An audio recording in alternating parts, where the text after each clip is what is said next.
امام قرطبي رحمه الله فرمای من او تاسو مرګ پیژنو خو لیکن د غیر لپاره استعداد نه کړی تیارې ټول مرګ پیژنو. متنبي او شاعر دی هغه فرمایي چې په ټولو شیانو کې د خلکو اختلافات د چا سره شته واحد د هغه شي نه چې ټول خلک په هغې کې متفق دي که هغه دوست دی که هغه دشمن دی هغه مرګ دی. مرګ څومره استعداد مو ورته وکړو څومره تیارې. زمونږ ستاسو یو ملګری به طور مثال له مدرسې نه فارغ شي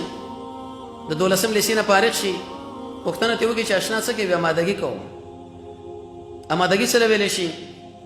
دا څه کورسونه مرسونه دي مختلف ځایونو کې هغه ویلی کېږي بیا د کانکور امتحان راځي چې په اعلی نمبر به پکې راشي طب دی او فلان دی او پلان دی او پلان دې مرګ دپاره دا ناس انسانانو څومره امادګي کړې ده. صحیح الله عز وجل فرمایي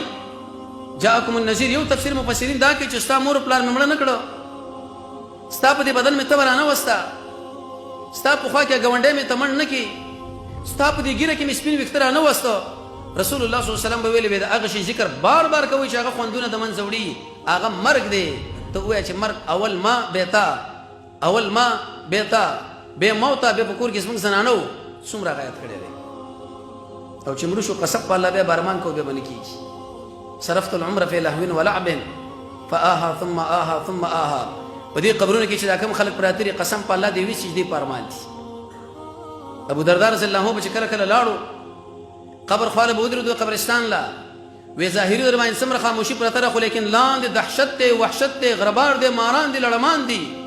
9 ماران په دې خلکو باندې الله عز وجل مسلط کوي. یو مار چې راغی په دنیا کې پوکیا وکړي دا شنه ټول شی نه به د منځه لاړ شي ګرزونه دي که یو ګرز راغی او دې غر لی ورکې غر به ورباندې میده شي. داسې قوي سړي له په لاس غاړه باندې ورشه چې زور دي کي 3 ورځې ورې پوښتې بیا درد کوي. نو امام قرطبي فرمایي بالکل دا موږ پیژنو مرګ پیژنو خو لیکن استعداد مو ورته ونه کې دې نتیجه دا وروته چې زموږ توبه زموږ دعا د رب العالمین په دربار کې نه قبلېږي. شرایط دي دا یو هسپتال دی به طور مثال عمر میډیکل هسپتال ورته نوم کېده دې کې چې به هغه کوم چې سرطبیب دی مشر دی مالک هغه خپل شرایط وټاکي وایي زما یو ډاکټر له ضرورت دی د ماشومانو دپاره د جراح دپاره د فلان دپاره خو د دې شرایطو برابر یو نرس هم ضرورت دی د دې شرایطو برابر